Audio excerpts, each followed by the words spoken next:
I wore ivory to my wedding because white felt like a promise I couldn't keep. The chapel was empty except for a man I'd known 3 weeks and the future I'd built in secret. Until the doors blew open and Lorenzo Vitali walked in like a verdict I'd spent my whole life dreading. He didn't shout. He didn't need to. He simply looked at me, and my carefully mapped escape collapsed into ash. The ordinary world had been this: wake at 5, sketch until 6, slip into the Rossetti Estates staff quarters before my mother noticed I'd been gone all night. Architecture studio by day, where no one knew my last name meant blood packs and bullet casings. Cleaning duties by night, because distance from the family business required earning it on my knees with a mop. I had saved for 3 years. Every tip, every tutoring session, every euro I could hide from my father's accountants went into a manila envelope taped behind the radiator. The plan was simple, so simple it had to work. Find someone kind, someone quiet, someone who wanted a green card more than he wanted to know why a 24-year-old architecture student needed to marry a stranger. His name was David. He was a doctoral candidate from Montreal, soft-spoken and grateful.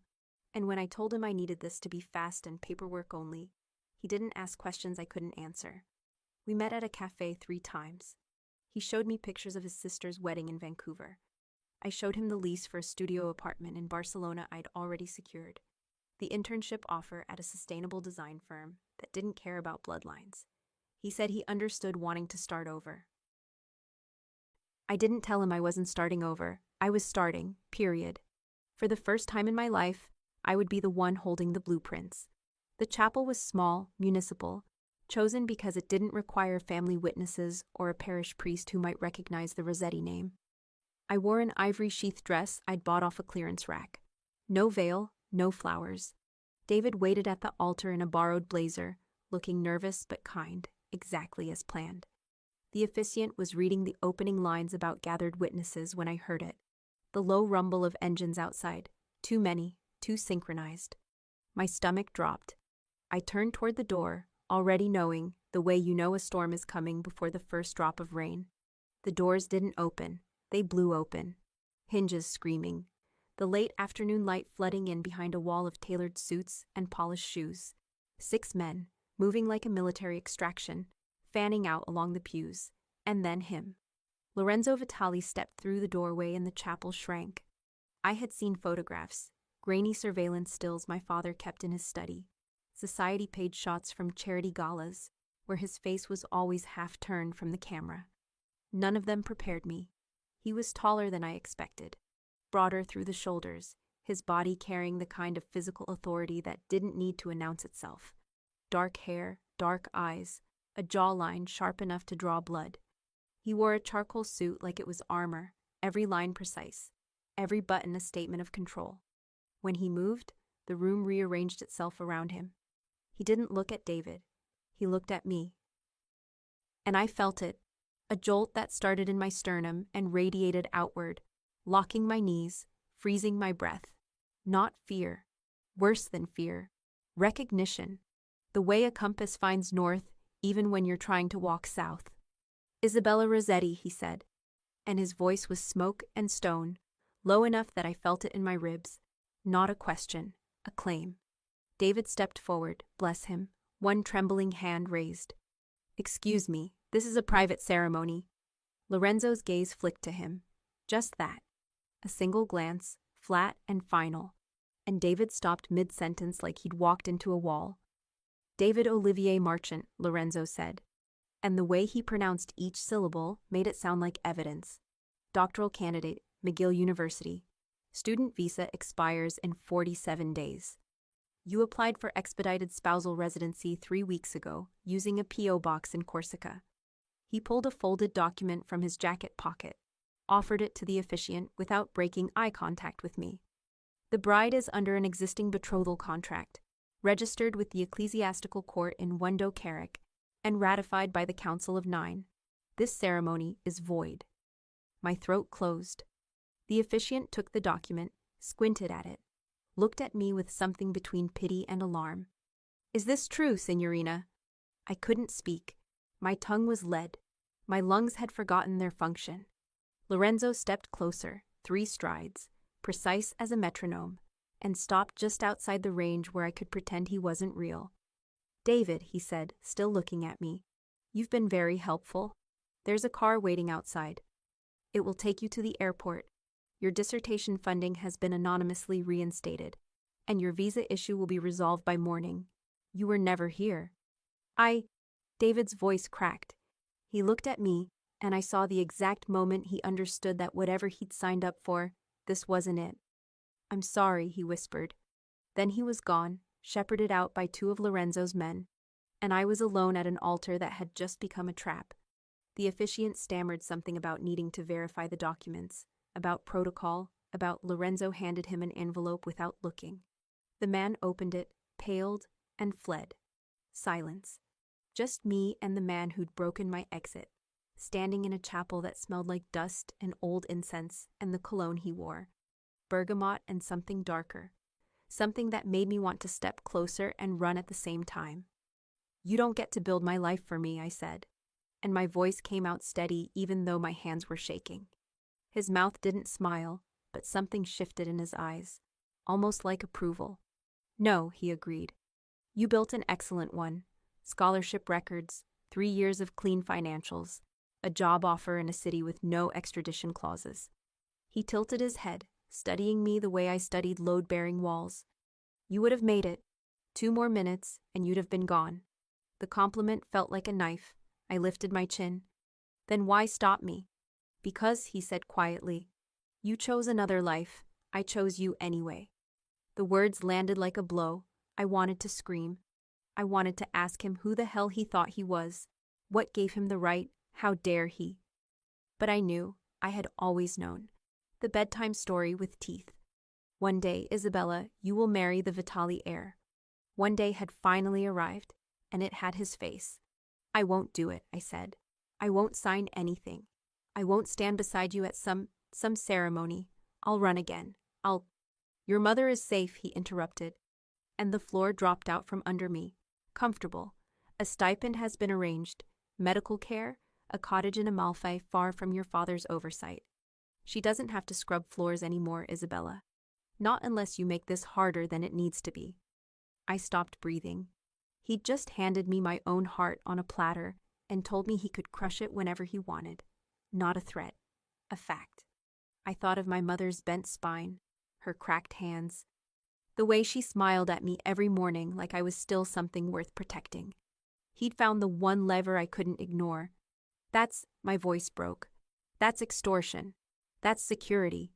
He stepped closer, close enough that I could see the faint scar along his left temple, the way his pupils expanded in the dim chapel light, close enough that I had to tilt my head back to hold his gaze. "The council convenes in 6 weeks. I need a bride who won't bolt, and you need a world where the people you love aren't collateral. We both have things the other requires." "I don't require you," I spat, even as my pulse hammered against my wrists, my throat, the base of my skull, even as some traitorous part of me registered the heat coming off his body, the way he smelled like winter and smoke, and something my hindbrain wanted to catalog as safe, which was insane, which was... "Liar," he said softly, not cruel, almost curious. "You've been holding your breath since I walked in. Your pupils are dilated. You're leaning forward." I jerked back like he'd slapped me. He was right. I had been leaning in, pulled by some gravitational force I didn't understand and didn't want. Humiliation burned through me, hot and acidic. "You don't know me," I said. "No," he agreed. "But I will." He offered his hand. Long fingers, calluses along the knuckles, a signet ring that caught the light. The hand of a man who'd built an empire on precision and violence. I stared at it like it was a snake. "Walk out with me," he said, "or I leave you here, and your father collects you within the hour. He's been waiting for an excuse to remind you what happens to daughters who embarrass him." The choice was a noose with 2 ends. I thought about running. There was a side door near the vestry, a service alley that led to the main road. I could scream. I could fight. His men were watching. The street outside would be locked down. And my mother was somewhere safe, somewhere away, because he'd moved her like a chess piece before I even knew the game had started. He'd planned this, every step. He'd known I would run, and he'd let me get close enough to taste freedom before he took it back. I looked at his hand, at his face, at the future I'd tried to draw myself out of, standing in a 1,500 euro suit and holding all the cards. I hate you, I whispered.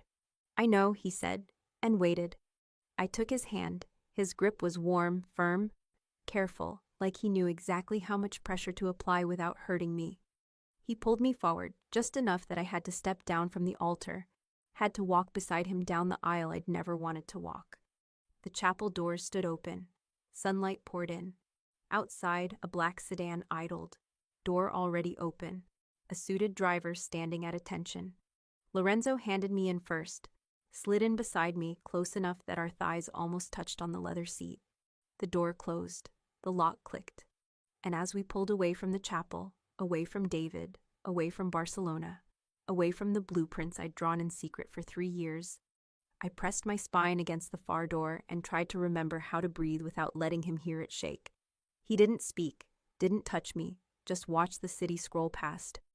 His profile carved from something colder than stone, and I realized with a sick, sinking clarity that this was only the beginning. The trap had closed, and the man holding the key was sitting close enough that I could count his heartbeats. You don't get to build my life for me, I thought, clinging to the words like a lifeline. But the architecture had just changed, and I didn't have the blueprints anymore. The Vitali penthouse occupied the top 3 floors of a building that probably had its own insurance policy against acts of God. Floor-to-ceiling windows overlooked the Tyrrhenian coast, all that blue bleeding into sky until you couldn't tell where the world ended. Marble everywhere. Carrara, I noted automatically. The architect in me cataloging details, even as my pulse hammered panic signals. Minimalist furniture that cost more than my entire education. Art on the walls that belonged in museums, and silence. The kind of silence that only money could buy, thick enough to drown in. Lorenzo led me through the foyer without ceremony, his hand still holding mine, not gripping, not dragging, just there, warm and steady and impossible to ignore.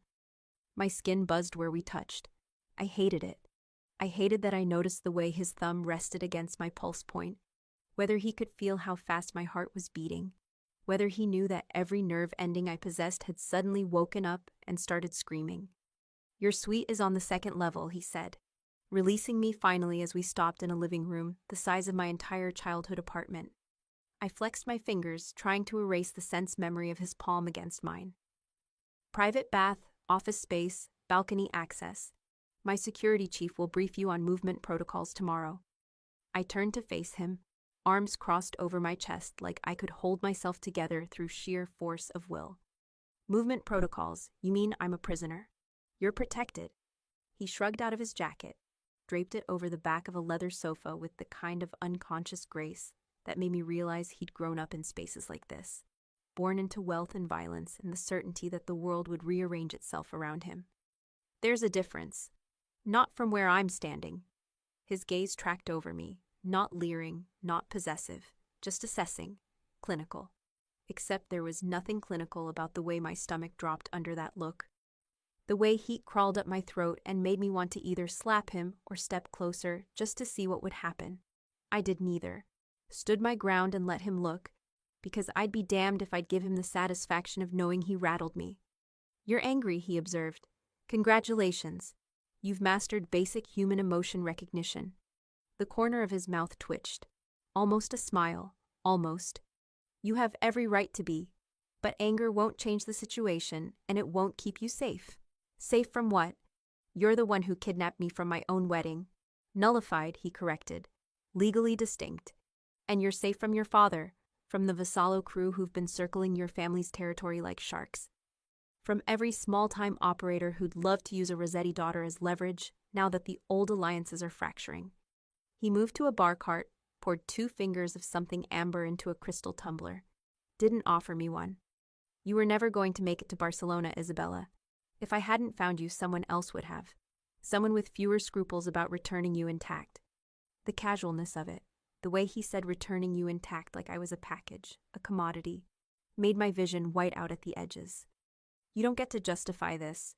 You don't get to stand there and act like you're doing me a favor by what? He sipped his drink, watching me over the rim. By ensuring you're not traded to the highest bidder? By removing you from a household where your father uses you as a bargaining chip and your mother scrubs blood out of tile grout? His voice didn't rise, but something sharp entered it, something that made me go still. I'm not your hero, Isabella, but I'm not your villain either. I'm the option you didn't want but need anyway. I wanted to scream, wanted to throw something, wanted to tell him that needing something didn't make it right, didn't make it mine, didn't erase the fact that he'd stolen my choice and wrapped it in logic I couldn't fully dismantle. Instead, I said, "Where's my phone?" "Confiscated. New one will be issued tomorrow, encrypted line, vetted contacts only." "My laptop?" "Being scrubbed and returned. You'll have access to your coursework and design programs. No social media, no unmonitored communication." "So I am a prisoner." He set down his glass, walked toward me, and I forced myself not to retreat, even though every instinct screamed at me to put distance between us. He stopped close, too close, close enough that I could see the faint shadow of stubble along his jaw, the way his shirt collar lay open at his throat, the pulse beating there steady and unhurried, close enough that I had to tilt my head back to meet his eyes, and the movement made me feel small and trapped and furiously, dangerously aware of how much larger he was, how easily he could. "You're not a prisoner," he said quietly. "You're my fiancé, publicly announced 3 days ago to every family in the network, which means you're untouchable. No one will lay a hand on you without declaring war on me." His gaze dropped to my mouth, just for a second, then back up. "The cage has better locks than the one you were in, that's all." My breath caught. His eyes were winter blue, cold and clear and utterly focused. And standing this close, I could smell him, bergamot. Yes, but also something warmer, cedar maybe. And underneath it the clean scent of skin and the faint metallic tang of danger. My body was doing things I couldn't control. Pulse spiking, skin flushing, a low pull in my belly that felt like falling. I wanted to hate him. I did hate him. But some treacherous part of me was leaning in again, drawn by the gravity of him, by the way he stood so still while I shook apart. "Don't," I whispered, and I didn't even know what I was asking him not to do.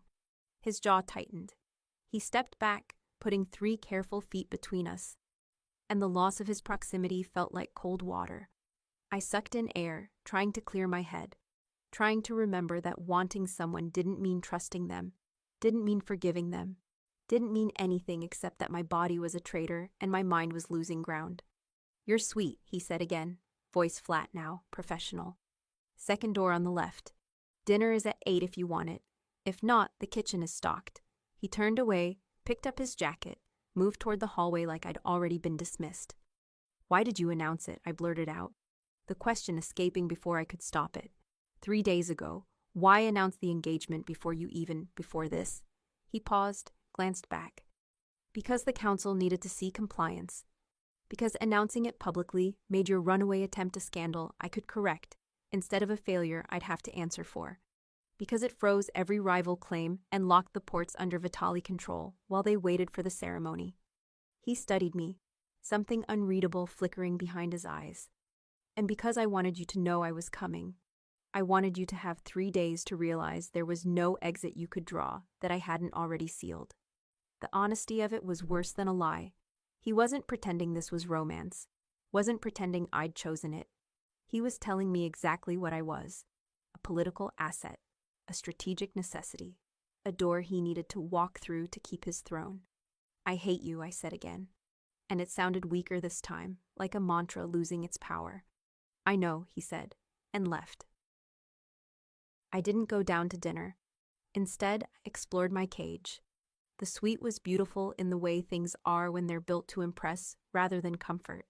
A bedroom with a bed large enough to sleep 4, dressed in silver gray silk that probably cost more per yard than I used to make in a month.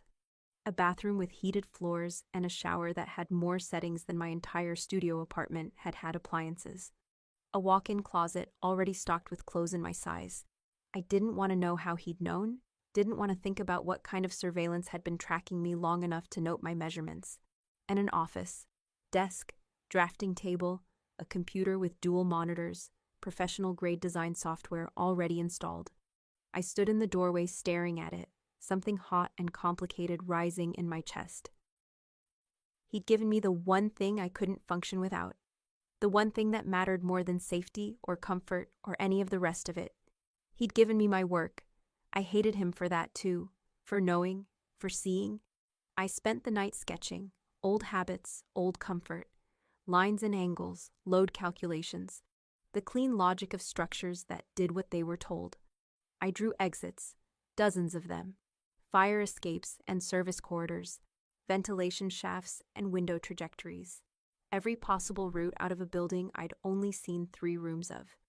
It didn't matter that I had no intention of using them. Didn't matter that I knew he'd have them covered.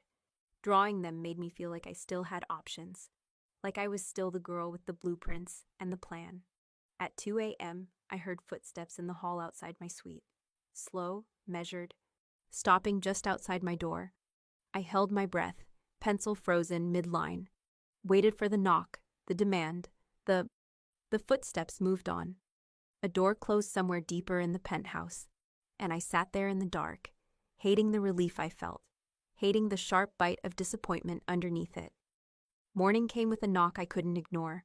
Not Lorenzo, a woman, tall and elegant, with steel gray hair and the kind of posture that suggested a military background. She introduced herself as Signora Caruso, head of household, and informed me that I had a 10 a.m. meeting with Lorenzo's tailor, a noon etiquette session with the protocol officer, and a 3 p.m. security briefing. Etiquette session, I repeated flatly. For the council presentation, she said, like this was obvious. You'll be meeting the 9 in 4 weeks. They're traditional. Don Vitali wants to ensure you're prepared. Don Vitali. The title sat wrong in my mouth. Too formal, too final. I thought of the man who'd stood too close in the living room, who'd looked at my mouth like he was cataloging another detail for future use. Don felt like a stranger. Lorenzo felt like... I shut that thought down hard. The tailor was a tiny man with measuring tape draped around his neck like a stole and opinions about everything. He pinned me into sample after sample, muttering in rapid Italian about drape and line, while I stood on a platform and tried not to feel like livestock being prepped for auction. Lorenzo appeared halfway through, leaning against the doorframe with his arms crossed, watching. The green, he said when the tailor held up 2 fabric swatches. I prefer the blue, I countered, just to be contrary. His mouth curved. Definitely a smile this time, small and fleeting. The blue washes you out. Green makes your eyes look... He stopped, reconsidered. Green. Profound fashion analysis. I'm not a poet. Clearly. The tailor looked between us like we were a dinner theater he hadn't bought tickets for, then wisely chose the green. Lorenzo stayed for the rest of the fitting, silent and infuriating, and I was painfully aware of his gaze tracking over me as the tailor worked. Not leering, never leering, just present, attentive. Like I was a problem he was solving in real time. When the tailor finally released me, Lorenzo straightened from the doorframe. Walk with me. Is that a request or an order? Does it matter? Fair point. I followed him through the penthouse, down a hallway I hadn't explored, into a library that made my breath catch. 2 stories of books, a rolling ladder, leather chairs positioned near windows that overlooked the water. It smelled like old paper and lemon oil, and the particular quiet that only exists in rooms designed for thinking. You can work here if you prefer, he said. Better light than your office. I ran my fingers along a shelf spine, first edition Calvino, pristine, and tried to ignore the way my chest tightened. Why are you doing this? Doing what? This. I gestured at the room, at him, at everything. The office, the library, the green fabric. You could just lock me in a room until the wedding. Why bother with any of it? He moved to one of the windows, hands in his pockets, shoulders tense in a way that suggested he was asking himself the same question. Because you're not an object. You're a person who had a plan, and I took it away from you. The least I can do is give you the tools to build a new one. A plan that involves marrying you. Yes. And if I refuse? He turned, and the light caught his face in profile, sharp and remote and almost unbearably beautiful in a way that made me furious. Then the council strips my inheritance. The port territories go to open bidding, and the ceasefire my grandfather brokered with your family dies. Men like Vassallo move in. Your father loses everything, which means your mother loses her protection, which means... He stopped, met my eyes. You're good at math, Isabella. Do the calculation. I wanted to argue, wanted to find the flaw in his logic, the exit he hadn't covered. But he was right. I was good at math, and the numbers didn't lie. Without this marriage, people died. Maybe not immediately, maybe not cleanly, but the violence would come, and it would find the people I loved first, because that's how these men operated. My freedom wasn't worth that. I hated that it wasn't, but I couldn't argue with the cold geometry of it. I need air, I said, my voice coming out rougher than I intended. The balcony off your suite is secure, or I can arrange an escorted walk along the... Alone. I need to be alone. Something flickered across his face. Not hurt. Men like him didn't do hurt. But something close to understanding. He nodded once, stepped aside, let me go without argument. And somehow that was worse than if he'd fought me on it. I fled to my suite, out onto the balcony, gulped sea air, and tried to remember who I'd been 3 days ago. The girl with the exit plan. The girl who'd saved every euro and studied blueprints at dawn and believed she could just leave. She felt like a stranger now. Or maybe I was the stranger, standing in designer clothes on a balcony that cost more than her entire life, wanting something I shouldn't want from a man I should only hate. The days blurred.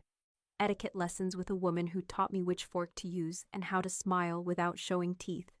Security briefings with stone-faced men who showed me photos of people I should avoid. Threats I should report. Exits I should memorize. I learned the layout of the penthouse by heart. 17 rooms, 4 exits, cameras everywhere except my suite and Lorenzo's private office. I learned his schedule too, without meaning to. He left early, 6 a.m., suit already perfect, coffee in hand.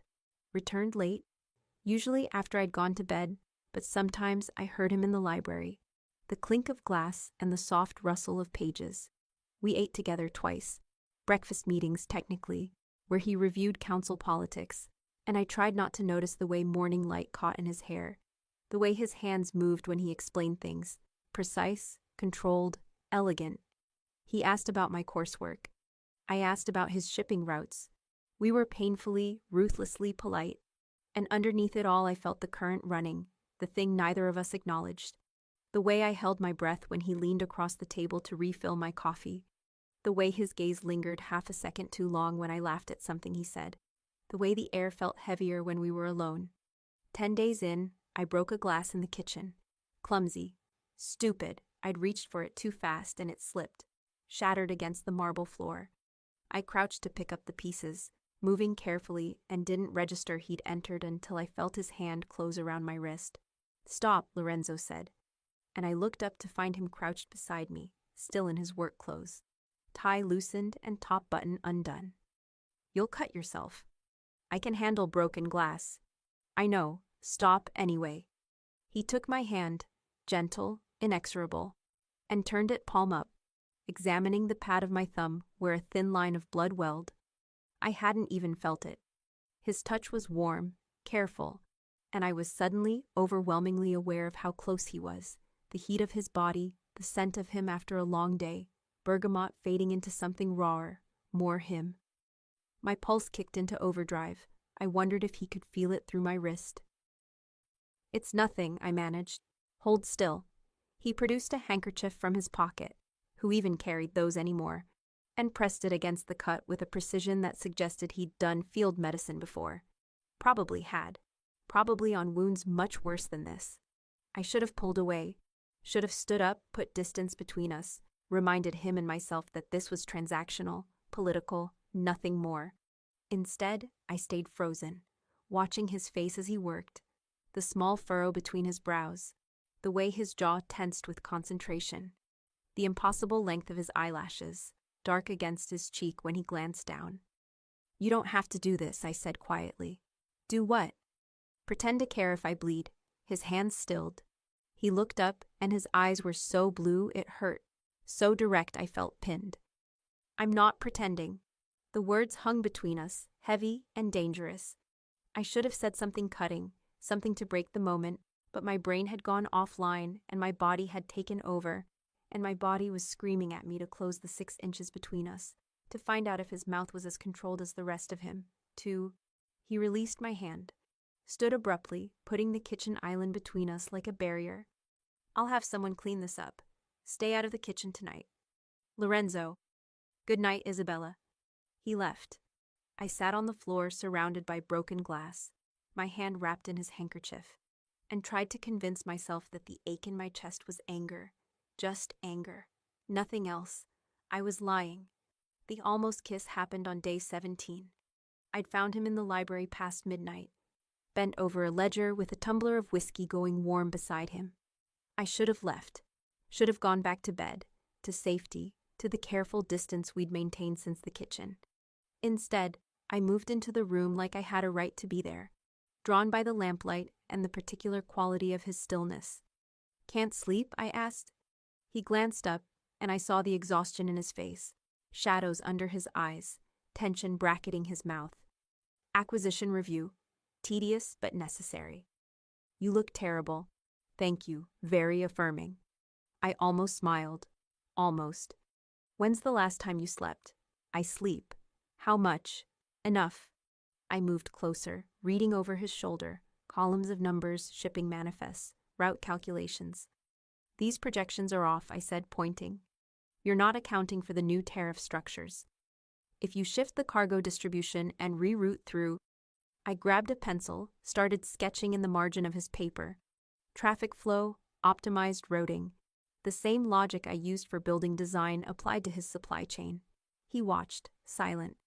And when I finished, I realized I'd leaned in close, my arm brushing his shoulder, my face inches from his. I started to pull back. His hand caught my wrist, light, questioning, not holding, just there. Where did you learn this? His voice was low, rough around the edges. Architecture is just organized problem solving. This is the same thing. You're brilliant. The compliment hit like a physical touch. I turned my head, found him looking at me with something that wasn't cold calculation or political assessment, something warm. Something that made my stomach flip and my breath catch and every coherent thought evacuate my skull. Don't, I whispered. Don't what? Look at me like that. Like what? Like I couldn't finish. Couldn't articulate the way his gaze made me feel seen, valued, wanted in a way that had nothing to do with blood packs and political expediency. His thumb moved against my wrist, a barely there stroke that sent electricity racing up my arm. Isabella, if you were only cruel, this would be easy. The words escaped before I could stop them, raw and honest and so goddamn stupid. His expression shifted, surprise, then something darker, more intense. He stood and I should have stepped back, but I didn't, couldn't. And then he was there, close enough that I had to tilt my head back, close enough that I felt his breath against my lips. I'm not trying to make this easy, he said quietly. I'm trying to make it bearable. It's not working. I know. The space between us was nothing, atoms, the width of a heartbeat. His hand came up slowly, so slowly, giving me every chance to move, and cupped my jaw with a gentleness that destroyed me. I stopped breathing, stopped thinking. The world narrowed to his thumb tracing my cheekbone, his eyes searching mine for something I didn't know how to give, the heat of him seeping into my skin. Tell me to stop, he murmured. I should have. God, I should have. But the words wouldn't come, and my body was a live wire, and I'd been fighting this pull for 17 days, and I was so tired of fighting. His other hand settled at the small of my back, drawing me closer, still careful, still controlled. But there was tension in his shoulders, a tremor in his breathing that told me the control cost him. I tilted my face up. Invitation, surrender, insanity. His phone rang. The sound shattered us like the glass I'd broken. Lorenzo went rigid, his hands dropping away from me as he stepped back and pulled the phone from his pocket. Vitali, he answered, voice cold and flat, every trace of warmth erased. He listened. His jaw tightened. I'm on my way. He ended the call, looked at me, and the moment was gone, burned away by whatever crisis had just landed in his lap. There's been an attack on one of our shipments. I need to go. Now? Now. He grabbed his jacket from the chair, and I saw the shift happen in real time. The man who'd almost kissed me disappearing behind the dawn, who commanded loyalty and fear in equal measure. Stay in the penthouse. Don't leave. Security will be doubled until I return. When will... I don't know. He paused at the door, glanced back. Lock your suite, please. Then he was gone, and I was alone in the library with a racing heart and the phantom sensation of his hands on my skin. I pressed my fingers to my jaw where he'd touched me, felt the heat still lingering there, and knew with absolute certainty that I was in more danger than I'd ever been in the chapel, because I'd almost let him kiss me, almost wanted him to, and if that phone hadn't rung, I would have closed the distance myself and damned the consequences. I went back to my suite, locked the door, stood under a cold shower until my skin went numb and my thoughts stopped spiraling. But I could still feel him, could still smell bergamot and cedar and the particular heat of his body close to mine. You don't get to build my life for me, I repeated silently, desperately. But the walls were shifting, and I was starting to suspect the cage had never been the penthouse at all. It was this, the wanting, the way my body betrayed every principle I had, the way I'd started counting the hours until I saw him again, cataloging the small gestures that suggested maybe, just maybe, this wasn't only politics for him either. I curled up in the massive bed and tried to sleep, failed. Lay awake watching the city lights and wondering what kind of attack required him to leave at 1 a.m., whether he was safe, whether I was allowed to care about that. The answer to the last question terrified me more than any of the others, because I did care, despite everything. Despite the fact that he'd stolen my freedom and backed me into a corner and given me no choice but this. I cared whether he came back, cared if he was hurt, cared in a way that had nothing to do with political necessity and everything to do with the way he looked at me like I was a puzzle worth solving, the way he'd given me an office and a library, and the quiet respect of his attention. The sun rose. He didn't return. I ate breakfast alone, attended my etiquette session, pretended everything was fine. Signora Caruso said Don Vitali would be back by evening. I nodded like it didn't matter. It mattered. He returned at 6 p.m., and I heard him before I saw him. Low voices in the foyer, footsteps on marble. I'd been in the library pretending to read, but the book was just camouflage. I'd been listening for him, waiting, pathetic, but true. I forced myself to stay seated when he appeared in the doorway.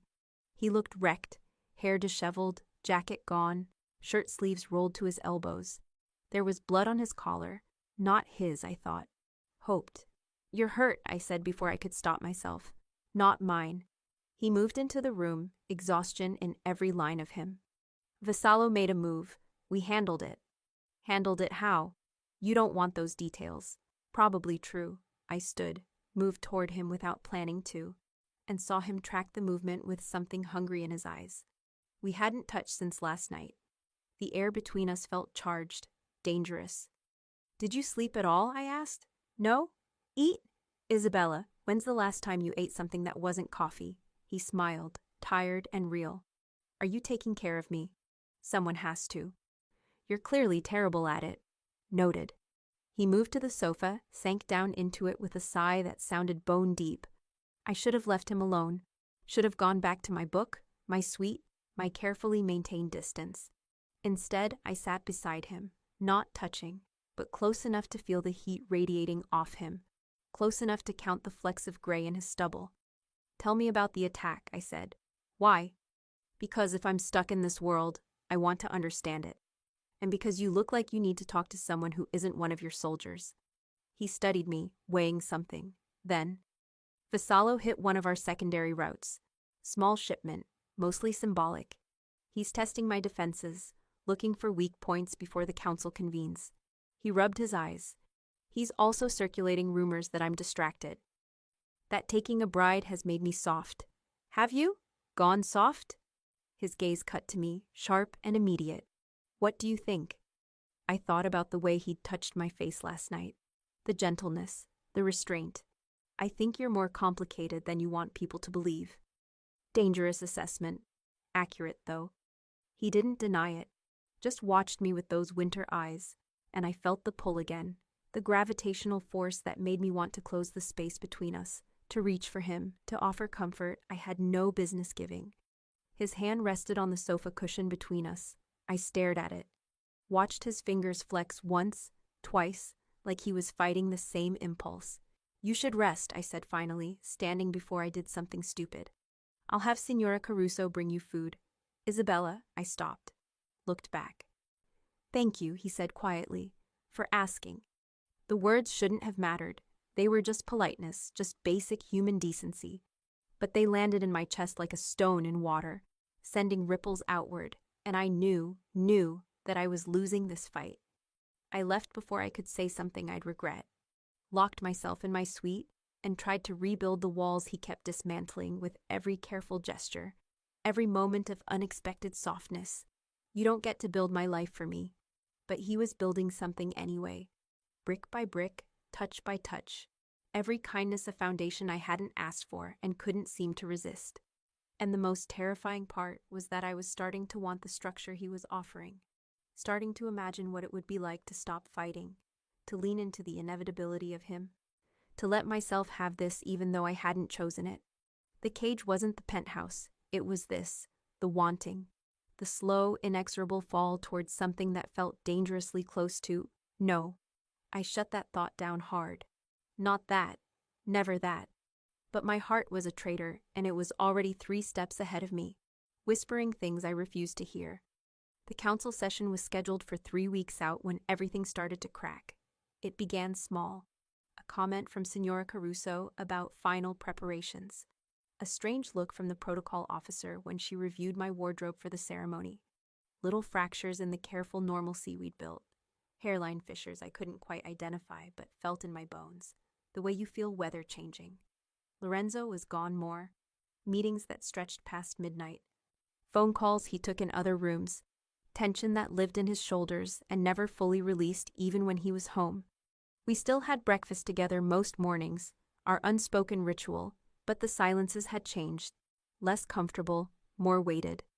Like we were both waiting for something neither of us wanted to name. On day 23, I found the document. I hadn't meant to snoop.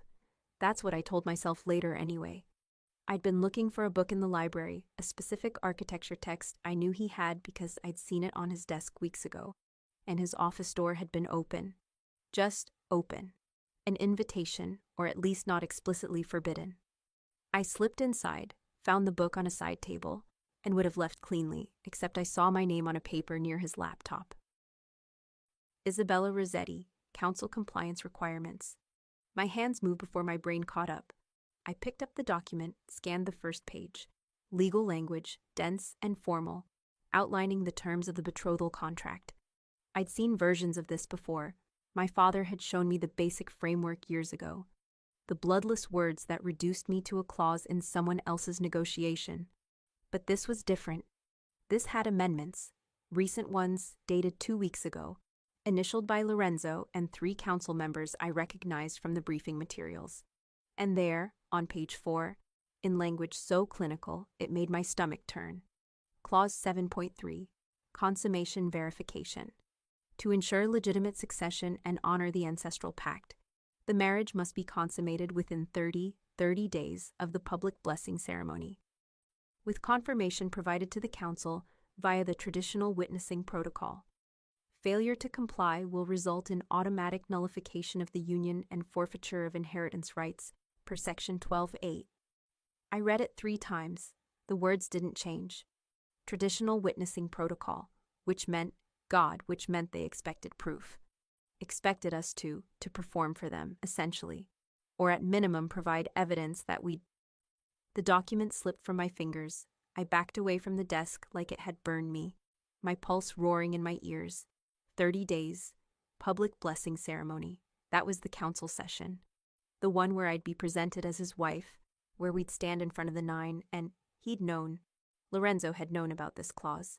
For at least 2 weeks, probably longer, and he'd said nothing. Every breakfast, every careful conversation, every moment I'd started to think maybe this wasn't just politics. He'd been sitting on this, planning it, letting me soften toward him while he knew exactly what the endgame was. I was going to be sick. Isabella, I spun. Lorenzo stood in the doorway, still in his coat, keys in hand. He must have just gotten home. His gaze went from me to the document on the floor to my face, and I watched the calculation happen in real time. Assessing damage, formulating response, the same cold precision he brought to everything. You read it, he said, not a question. You didn't tell me. My voice came out strange, high and thin. You didn't tell me there was a consummation requirement, with witnesses. Not witnesses, confirmation. It's a formality. A formality? I laughed, and it sounded unhinged even to me. They want proof that we've... I couldn't finish. Couldn't force the words out past the humiliation clogging my throat. He stepped into the room, hands raised like I was a spooked animal. Maybe I was. It's an old tradition, mostly symbolic at this point. A physician's certification, that's all. Discreet. Private. Private, I repeated. Right. Just me and you and a doctor and the entire council who'll know exactly what... My breath hitched.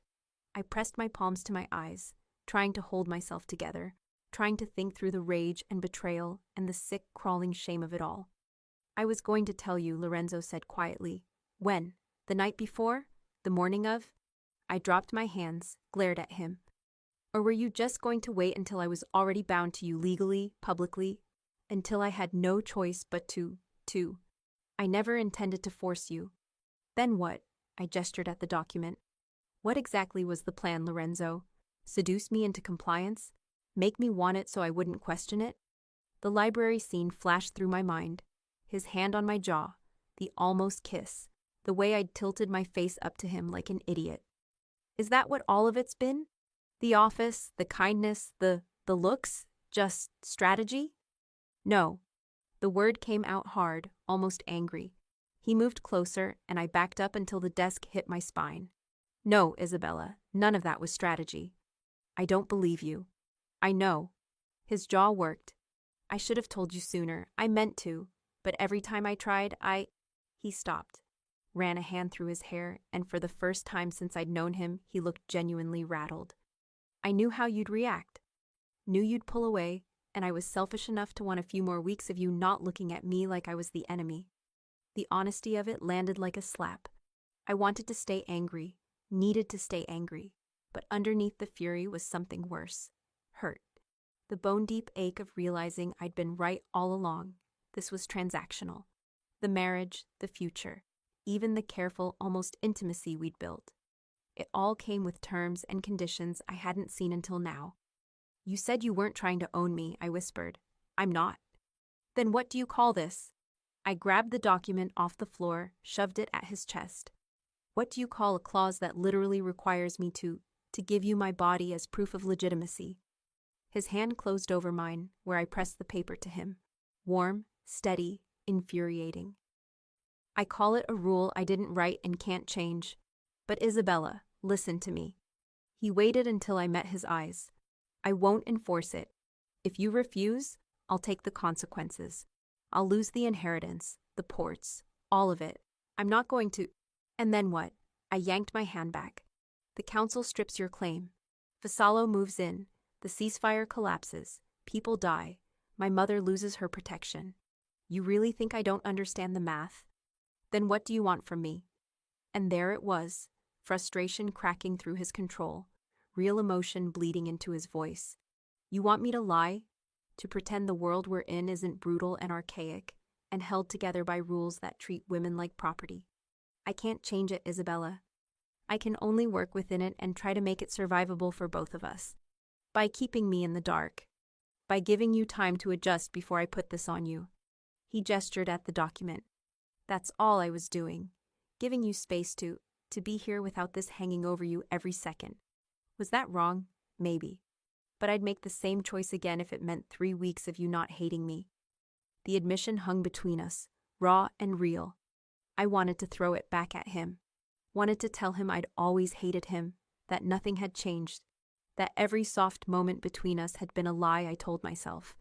But the words wouldn't come. Because they weren't true. Because somewhere in the last 3 weeks, I'd stopped hating him and started something infinitely more dangerous. And the betrayal of this clause hurt precisely because I'd let myself believe. What? That this was more than politics? That the man who'd kidnapped me from my wedding might actually care about more than his inheritance? I'd been an idiot.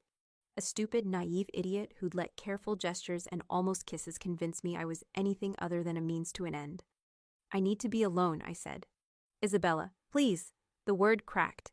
Just please leave me alone. He looked at me for a long moment, something like pain flickering behind his eyes. Then he nodded once and left, closing the door quietly behind him, and I slid down the wall until I was sitting on the floor surrounded by law books and broken expectations. I'd been so careful, so vigilant. I'd mapped every exit, kept every wall intact, reminded myself daily that this was imprisonment dressed in silk and politeness.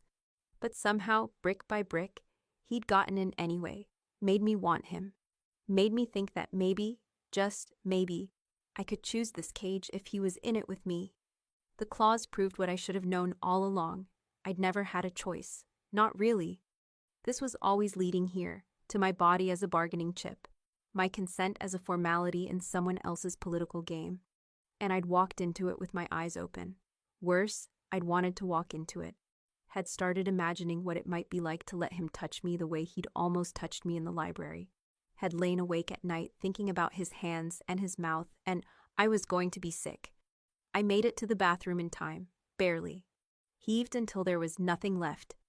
Then sat on the cold tile and pressed my forehead to my knees and tried to figure out what the hell I was going to do now. I avoided him for 3 days. It wasn't hard. Lorenzo seemed to understand that I needed space, or maybe he just didn't want to face my rage. Either way, he made himself scarce. Breakfast alone, meals delivered to my suite. The penthouse felt bigger without him in it, colder, and I hated that I noticed. Hated that I missed the sound of his footsteps, the low rumble of his voice on phone calls, the particular quality of silence when we were in the same room. On the 4th day, I went to see my father. It was stupid, reckless, but I needed answers that Lorenzo couldn't give me, and Vincenzo Rossetti was the only person who'd been there at the beginning, who knew exactly what had been promised and why. Lorenzo's security detail tried to stop me, politely but firmly, until I informed them that unless I was actually a prisoner, they couldn't legally prevent me from leaving. They called Lorenzo. He must have approved it, because 10 minutes later I was in a car with 2 guards, headed toward the Rossetti estate I'd worked so hard to escape. The servants' wing smelled the same, floor wax and bleach and old cooking oil. I walked past the room I'd shared with my mother, past the narrow staircase that led to the family quarters, straight to my father's study like I had every right to be there. The guards at his door looked confused, but didn't stop me. Vincenzo Rossetti's daughter had no power in this house, but apparently Lorenzo Vitali's fiancée did. I found my father at his desk, older than I remembered, gray threading through his hair. He looked up when I entered, surprise flickering across his face before he smoothed it into the careful neutrality he wore like armor. Isabella, he set down his pen. I heard you were settled. Is that what we're calling it? I closed the door behind me, stayed standing. I need you to tell me the truth about the pact, all of it. Not the sanitized version you gave me when I was 16. The actual terms. He studied me, weighing something. Then he sighed and gestured to the chair across from him. I stayed standing. The consummation clause, I said when he didn't speak. Did you know about it? Of course, like it was obvious. Like I was stupid for asking. The confirmation felt like a fist to the gut. And you didn't think to mention it. Didn't think I had a right to know that marrying Lorenzo Vitali meant performing for a council of old men? It's not a performance, it's verification, a doctor's examination, completely private. It's my body, I said, and my voice rose despite my attempts to control it. My body as evidence, as proof. Like I'm livestock being certified for breeding. His jaw tightened. You think I like this? You think I wanted this for you? I think you offered me up the second it became convenient. I leaned forward, palms flat on his desk. I need to know why. Why this pact? Why me? What did you get out of it? He was quiet for a long moment. Then, peace. That's what I got. The Vitali-Rossetti feud had gone on for 2 generations. Do you know how many people died, Isabella? how much blood we spilled over territory and pride and ancient grudges. He stood, moved to the window. When old Don Vitali proposed the pact, a marriage between the families to cement a permanent ceasefire, it wasn't a negotiation. It was a lifeline. My faction was losing. Another year and we'd have been wiped out. So you traded your daughter. I traded one life for dozens. Maybe hundreds, if the ceasefire held long enough. He turned to face me. You were 3 years old. You don't remember the funerals, the way your mother jumped at every car backfire, the nights we slept in the basement because the windows weren't safe. I gave you a childhood, Isabella. 17 years where you didn't have to wonder if today was the day a bullet found you. That pact bought you safety. Safety, I repeated bitterly. Is that what we're calling a marriage I never wanted? You're alive. You're educated.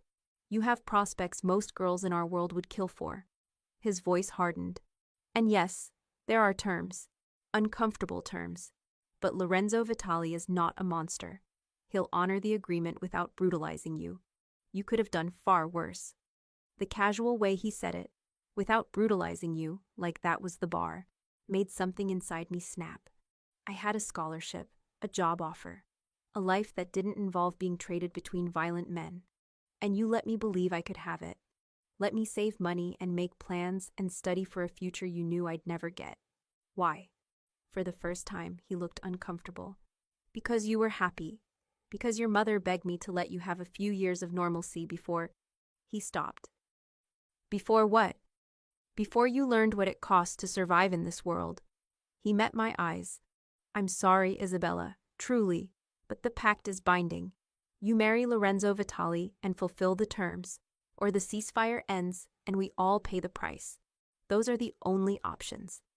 I stared at him, this man who'd given me life, and then bartered it away, who claimed to love me while ensuring I'd never be free, and felt something fundamental shift inside me. He wasn't the villain of this story. He was just another player in a system built on women's bodies and men's violence, doing what he thought he had to do to survive. That didn't make it right, but it made him predictable, understandable, and understanding him meant I could stop expecting anything different. If I refuse, I said quietly, what happens to my mother? His face went carefully blank. She loses the stipend Vitali arranged, the cottage, the medical care. She comes back here, back to scrubbing your floors, back to being safe within Rossetti protection, yes. Translation, she'd be a hostage. Insurance against my cooperation. I'd known it already, Lorenzo had made the same calculation, but hearing my father confirm it made it real in a way that turned my blood to ice. I see, I moved toward the door. Isabella, he stood. I know you're angry, but this is bigger than your wants or mine. The pact keeps people alive. Try to remember that. I left without answering. Let his guards escort me back to the car, back through streets I'd once thought I could escape through, back to the penthouse that was looking more and more like the only option I had left. The guards delivered me to the foyer. Lorenzo was waiting, leaning against the far wall with his arms crossed and worry etched into every line of him. When he saw me, he straightened, took a step forward, stopped himself. Are you all right? He asked. No. I walked past him toward the stairs. Isabella, please. My father confirmed everything. The clause, the terms, the fact that he's known since I was 3 years old that I'd end up here. I turned on the landing, looked down at him. You were right. This is bigger than both of us. It's the system, the world, the brutal, archaic rules that none of us can change.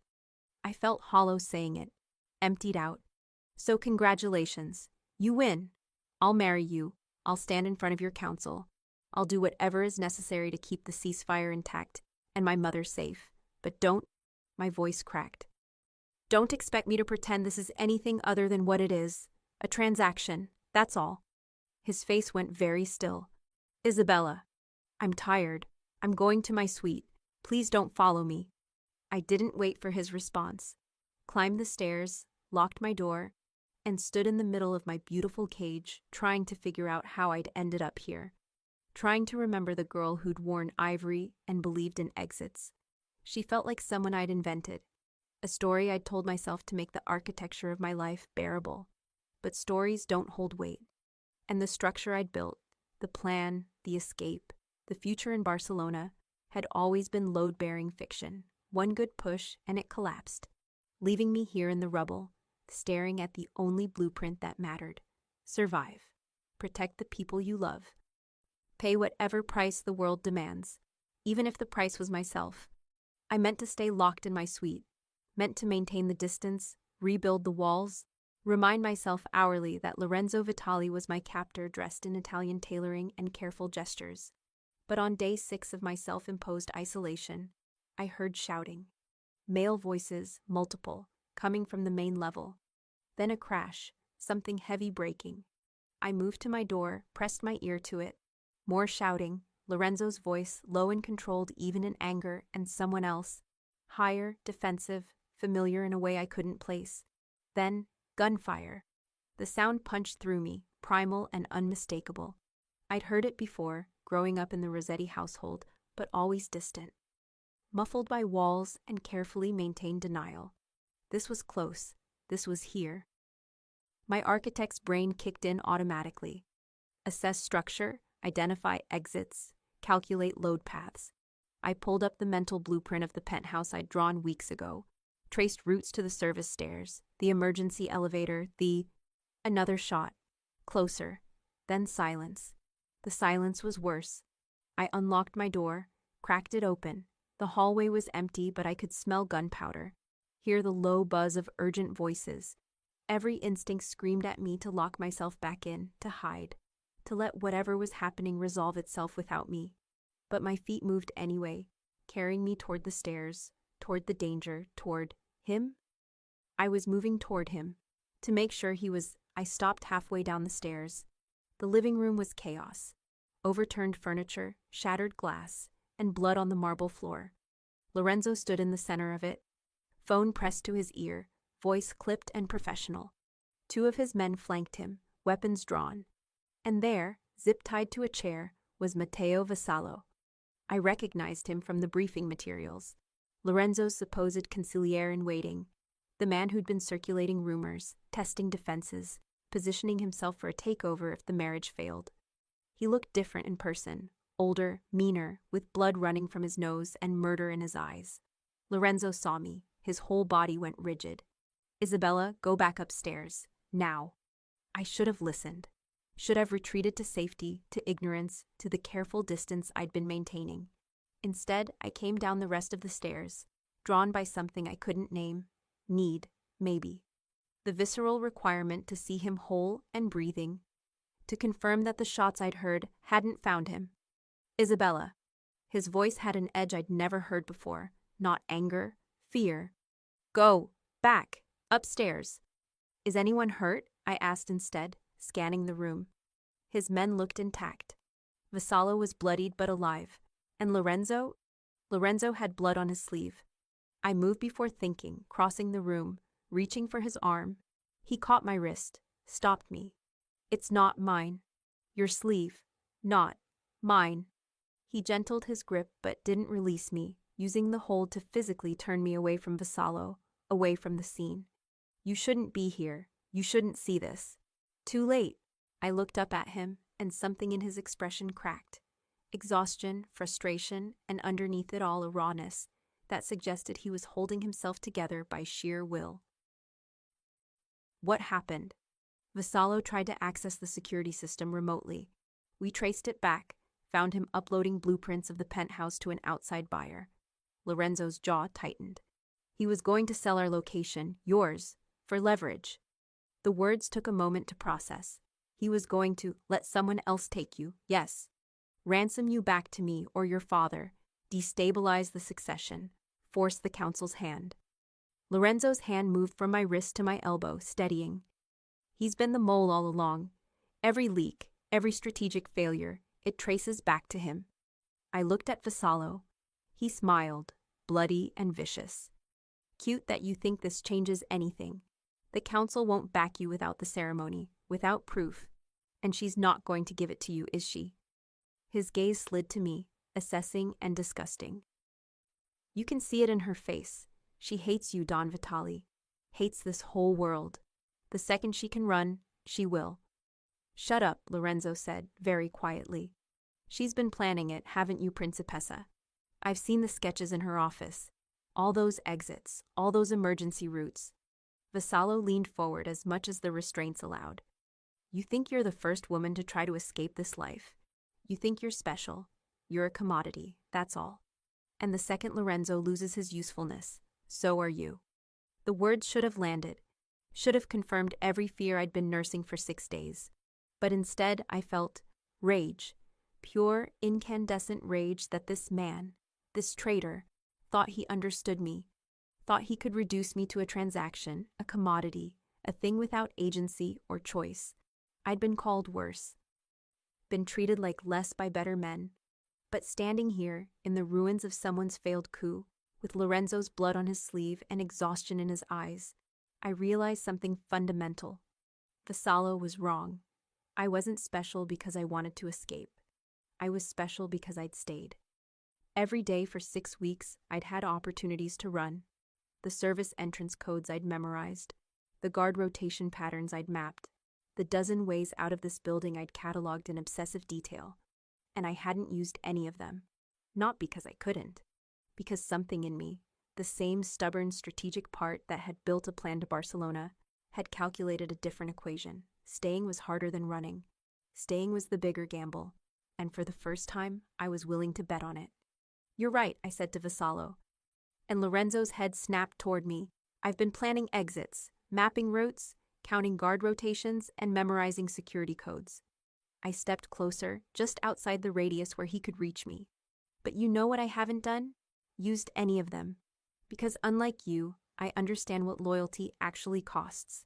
What it means to honor a vow even when it's hard. Even when you hate it. I turned to Lorenzo. His expression was unreadable. Surprise, maybe, or hope he was trying not to show. I closed the distance between us, took his hand, the one with blood on the cuff, and held it firmly. The council wants proof, I said, loud enough for Vassallo to hear, for Lorenzo's men to hear, for anyone who might doubt us. They'll get it. I'll stand in front of the 9. I'll complete their archaic ceremony. I'll give them whatever confirmation they need. Not because I was forced, because I choose to. Because this man kept his word even when I didn't want him to. And I won't let some traitorous worm undermine what we've built. Lorenzo's fingers tightened around mine. Isabella, I'm not done.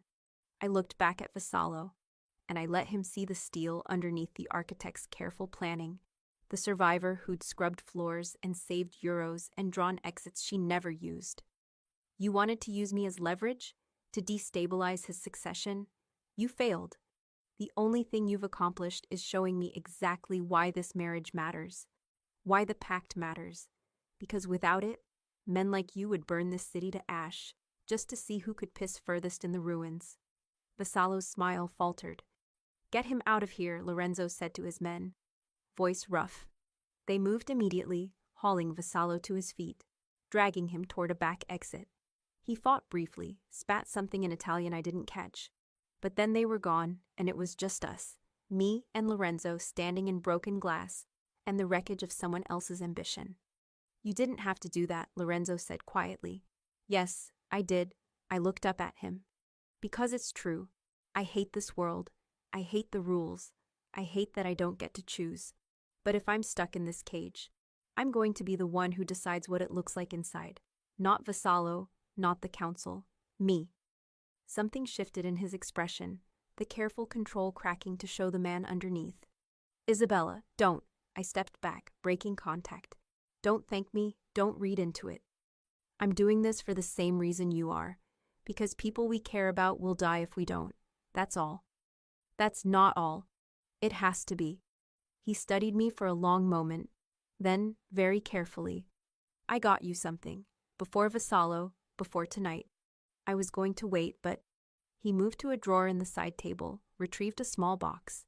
Not jewelry, I realized as he handed it to me. Too light, too square.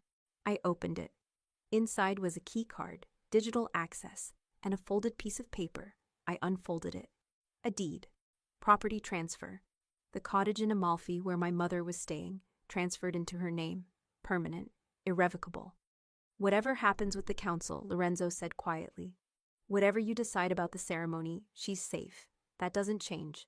I'm putting it in writing, witnessed by attorneys who have no stake in the succession.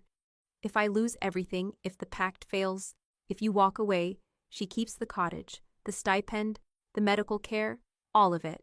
I stared at the deed, at the signature that looked like it had been signed days ago, before Vassallo's attack, before our fight about the clause, before he had any reason to think I'd forgive him. Why? The word came out broken. Because you were right. You don't get to build your life for me, but I can at least make sure the people you love aren't collateral in a game they didn't choose. He took a breath. Your mother is safe, Isabella, no matter what. That's not leverage. It's a gift. One you don't have to earn or repay or... I kissed him. Didn't think about it, didn't plan it, just moved. Closing the space between us, rising on my toes. Pressing my mouth to his before logic or fear or self-preservation could stop me. He went rigid with surprise, hands coming up to my shoulders like he might push me away. And then, he kissed me back.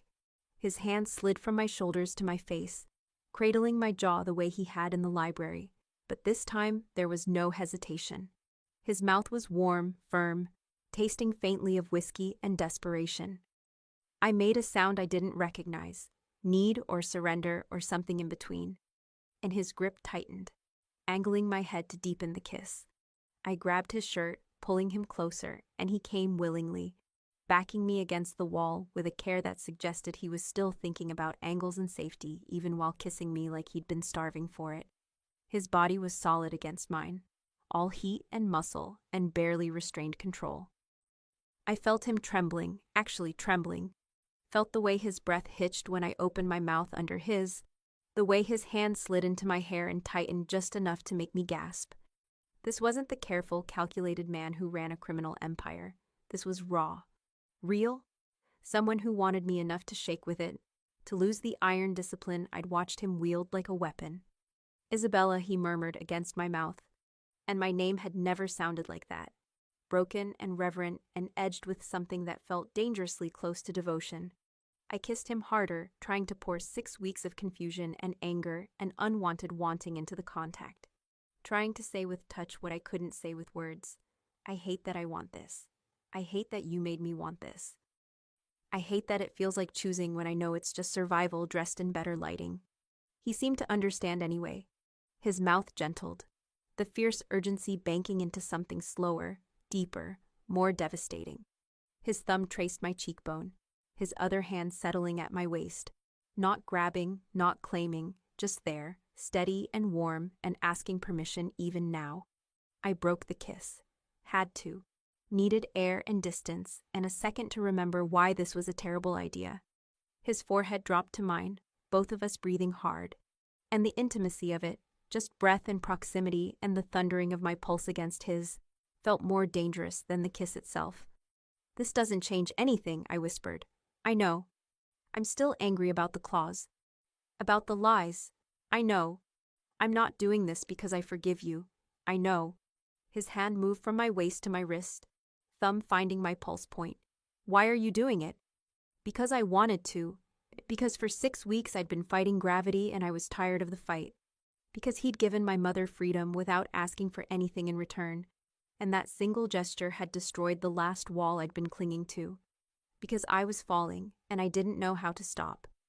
Because I choose to, I said finally. The same words I'd used with Vassallo, but they meant something different now, something that terrified me. Just this once, I'm choosing. His eyes searched mine, and whatever he saw there made something in him crack. Isabella, Footsteps in the hallway. One of his men, probably coming to report on Vassallo's disposal. Lorenzo pulled back immediately, putting professional distance between us, and I watched him reconstruct the armor in real time, shoulders straightening, expression flattening, the dawn sliding back into place over the man who'd kissed me like I was oxygen. We'll finish this later, he said, voice carefully neutral. There's nothing to finish. Liar, but he smiled when he said it. Small and private. And then his security chief appeared and he was back to business, issuing orders, reviewing protocols, rebuilding the world that had briefly tilted sideways. I went back to my suite, locked the door, stood in the dark, pressing my fingers to my mouth, and trying to convince myself that kissing Lorenzo Vitali had been strategy, self-preservation, anything except what it actually was. The moment I stopped fighting and started falling. The moment the cage became something I might be willing to call home. The moment I realized that the most dangerous thing in this penthouse wasn't the violence or the politics or the archaic rules. It was how much I wanted the man who'd stolen my future to be part of whatever came next. The council session was 8 days out when Lorenzo came to my suite at 2 a.m. I wasn't sleeping. Hadn't been since the kiss, since everything shifted. I was sketching exits when he knocked. "It's open," I called. He entered in sleep clothes, exhausted and unguarded. "Can't sleep either?" I looked down at my drawing. Still mapping escapes. Old habits. "I came to tell you that you don't have to do this." He pulled a document from his pocket, set it on the table. "Release papers.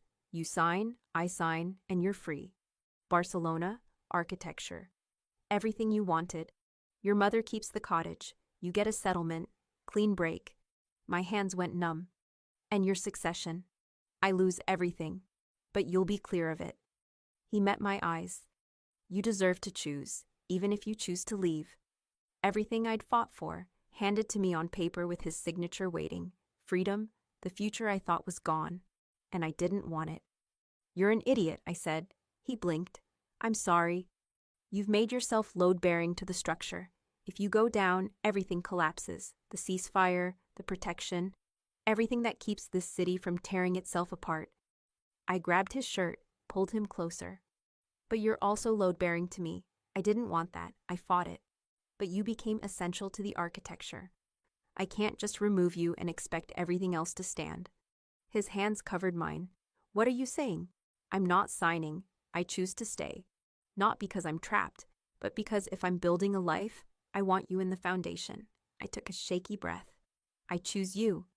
"You're sure?" His voice was wrecked. "Because if you stay, I won't let you go again. I'll fight for this, for us. I'll love you so completely, you'll never doubt you made the right choice. But you need to be sure." "I'm sure." He kissed me like I was the answer to every question, like 6 weeks of restraint had finally snapped. I wrapped my arms around his neck, pressed closer, tasted desperation and relief and want so sharp it felt like falling. "Upstairs," he said roughly. "My room." He led me to the 3rd level, to his private space, unmade bed, unguarded and real. We came together with the fierce urgency of people who'd waited too long, but he kept checking, kept asking, kept making sure this was my choice every step of the way. "Tell me you want this," he murmured against my skin. "I want you. I love you." His control shattered. We moved together, learning each other's architecture, where the load-bearing points were, what could withstand pressure, what needed gentleness. And when everything spiraled into sensation, when he whispered my name like a vow, I knew I'd made the right choice. Afterward, tangled in sheets and each other, he held me close. "Say it again." "I love you. I hate that I love you, and I'm choosing you anyway." His arms tightened. "The council can wait until morning. Sleep." I believed him. For the first time since the chapel, I believed him completely. The Council of 9 met in an old estate, all stone and ceremony and men who'd perfected controlled violence. Lorenzo and I sat at the head of their table, his hands steady at my back. The eldest Don spoke first. "Only the question of consummation remains. The traditional confirmation requires a physician's certification." "No." Every head turned to Lorenzo. "The consummation clause is hereby nullified. I'm invoking amendment protocol under Article 9. He produced a document. The requirement is unenforceable under modern law and exposes this council to criminal prosecution for coercion. My marriage to Isabella is legal, binding, and consummated as of last night, privately and by mutual choice. What it is not is subject to invasive verification." Silence. "You're threatening us," the eldest Don said. "I'm protecting us. Isabella and I have fulfilled the pact. We're married, committed. Accept my word or explain to federal prosecutors why you're demanding medical evidence of a woman's private sexual activity." The old Don stared, then smiled. "You've developed a spine, boy. Your grandfather would be proud." He looked around the table. "All in favor?" Hands rose. A majority. The motion carries. The council affirms Lorenzo Vitali as Don with all rights and privileges. He raised a glass. To the newlyweds. Lorenzo stood, helped me up. Then, one more amendment.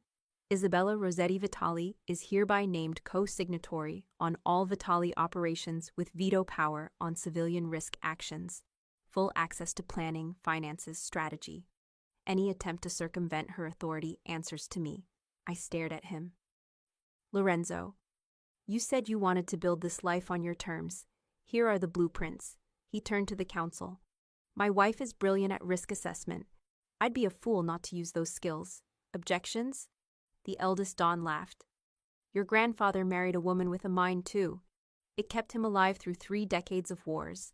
Welcome to the council, Signora Vitali. Outside, in the gardens, I stopped him. You didn't have to give me veto power. Yes, I did. Love means making space for you to be who you are, even when it's inconvenient. He cupped my face. Build whatever you want. I'll make sure you have the space to do it. My mother, I want her at Sunday dinners. And I want to fund scholarships. For girls like me, the ones who need exits that don't involve marriage. Done and done. He pulled me close. Anything else? Not right now, but I'm sure I'll think of something. I'm counting on it. We stood wrapped in each other and the particular piece of choosing your cage and deciding to renovate from the inside. The council had their pact. Lorenzo had his succession. And I had agency, voice, the blueprints to a life I was claiming brick by stubborn brick. Take me home, I said. Where's home? Wherever you are, for now. He kissed me with the promise of later, of tonight, of all the nights to come. And driving back to the city, I didn't map exits.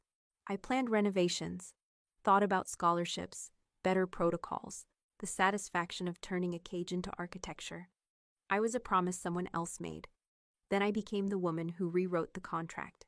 The pact was honored, the ceasefire held, and I, Isabella Rossetti Vitali, architect and strategist and co-signatory of an empire I was going to rebuild, finally understood what freedom looked like.